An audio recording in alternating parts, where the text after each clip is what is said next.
ada perspektif, ada pandangan bahwa kalau tadi kita menyebut bencana itu karena hakikatnya menyusahkan kita, ada pandangan bahwa sebenarnya yang kita sebut menyusahkan itu, yang kita sebut merusak mungkin, yang kita sebut menghancurkan itu, hakikatnya adalah kebaikan. Bagi kaum agamawan tertentu, ada yang berpandangan bahwa bencana ini kan ketetapan Tuhan. Segala yang ditetapkan oleh Tuhan, insya Allah itu adalah kebaikan. Gempa, tsunami, gunung meletus itu hakikatnya adalah kebaikan. Kita saja yang kurang mampu membacanya sebagai sebuah entitas kebaikan. Kita sering tertipu oleh fenomena alam, kemudian kita baca itu sebagai kejahatan dan merusak, kemudian kita anggap dia sebagai keburukan. Padahal ada perspektif bahwa hakikatnya semua yang dari Tuhan itu ya kebaikan. Misalnya Gunung Merapi yang meletus. Gunung api yang meletus itu kebaikannya kan kelihatan. Dia memuntahkan material, mineral, menghasilkan kesuburan tanah. Misalnya hari ini virus corona. Virus ini kan membuat kita kemudian mengambil jarak dari kehidupan kita sehari-hari. Oh, ini menurut saya kesempatan luar biasa, karena selama ini kita selalu kesulitan untuk mengambil jarak dari kesibukan, dari rutinitas kita sehari-hari. Nah, adanya virus corona ini ternyata membuat kita punya kesempatan luas, kesempatan besar untuk mengambil jarak, melakukan muhasabah, melakukan refleksi, untuk pada saatnya nanti kita kembali ke dalam kehidupan rutin kita dengan kualitas diri, kualitas hidup yang lebih baik. Jadi ternyata ada rahasia kebaikan di setiap bencana. Nah, menurut teori ini, kebaikan dari bencana itu bisa dilihat dari beberapa aspek. Oh, ternyata corona itu bisa membuat kita punya kesempatan untuk muhasabah. Ini namanya kebaikan level hikmah. Kebaikan level hikmah itu kebaikan yang mengalami apapun, kita melihat dari sudut manfaatnya yang baik untuk hidup kita. Misalnya teman-teman yang sedang kesulitan studinya, tidak lulus-lulus, kemudian dibaca di sudut baiknya, alhamdulillah, kalau tidak lulus-lulus berarti statusnya masih mahasiswa. Kalau sudah lulus kan nanti statusnya berubah, mungkin jadi pengangguran, mungkin jadi kebingungan dan macam-macam. Itu membaca hikmahnya, melihat sudut yang positif dari sebuah peristiwa. Jadi seburuk apapun situasi, kita bisa melihat sudut baik dan manfaatnya untuk hidup kita. Nah, ini namanya kebaikan peristiwa, kebaikan bencana dari aspek hikmahnya. Jadi hikmah itu rasional, rahasia kemanfaatan dari sesuatu yang tidak bisa dibaca dari penampakannya saja, tapi dia akan ketemu kalau kita renungi.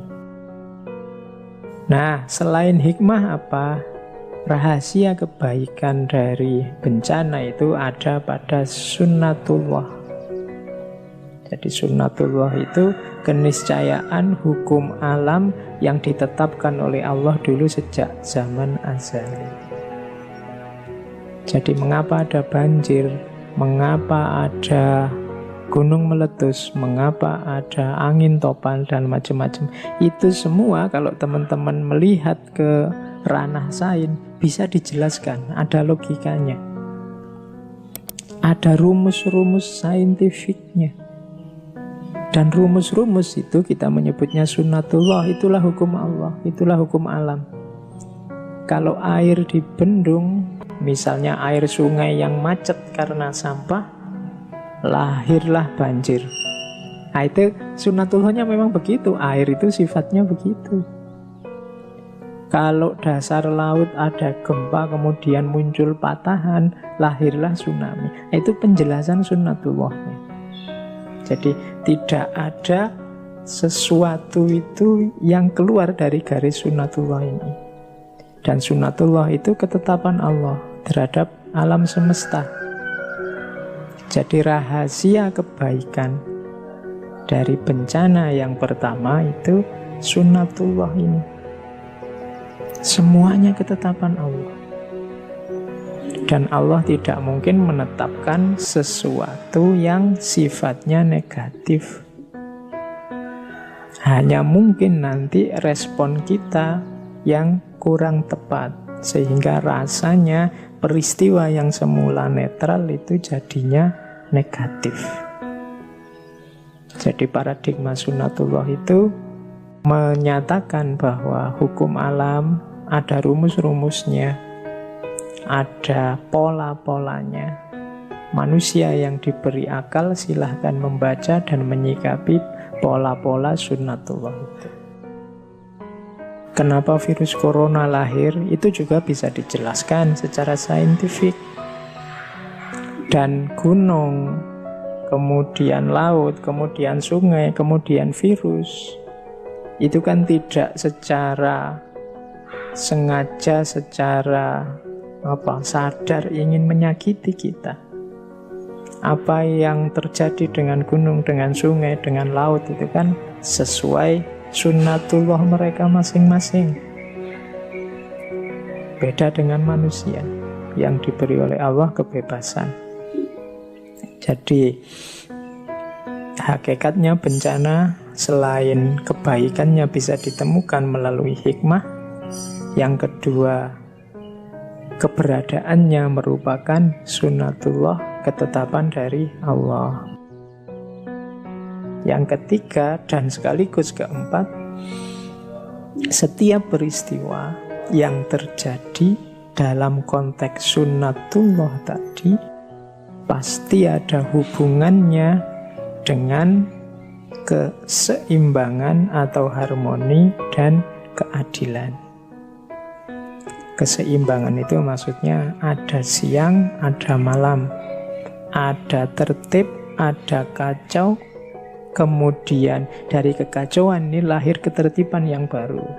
Normal, tidak normal, new normal. Nah, itu paradigma keseimbangan. Jadi hidup ini berkembang dari harmoni, kemudian ada sedikit kekacauan, kemudian melahirkan harmoni yang baru. Nah, ini skenario dari Allah. Jadi bagian dari sunnatullah tadi adalah keseimbangan. Ada panas, ada dingin, ada siang, ada malam, ada ketertiban alam, ada kekacauan alam. Ini membacanya dalam konteks harmoni, keseimbangan. Keseimbangan ini nanti nyambung dengan yang keempat, keadilan. Tadi kan alam ini ada sunnatullahnya, ada pola-polanya. Keadilan itu kalau bagian tertentu dari pola ini berubah, yang lain juga berubah. Allah sudah meletakkan harmoni yang luar biasa. Misalnya komposisi atmosfer bumi, komposisi posisi bumi, dan macam-macam. Tapi kemudian manusia mengacaukannya. Manusia merusak. Manusia mengacaukan komposisi harmonis itu. Maka kemungkinan akan lahir keadilan. Keadilan itu ya karena komposisi harmoninya kacau, lahir ketidakharmonian. Karena komposisi atmosfer bumi kacau, maka lahir kekacauan iklim, kekacauan cuaca, sehingga kita kesulitan untuk, misalnya bagi para petani untuk bertanam, misalnya hawanya jadi sangat panas. Misalnya macam-macam. Itu prinsip keadilan. Bahwa kita merasakan tidak enak, bahwa kita merasakan susah, ya, tapi itulah keadilan. Wong tadi yang harmoni kita rusak.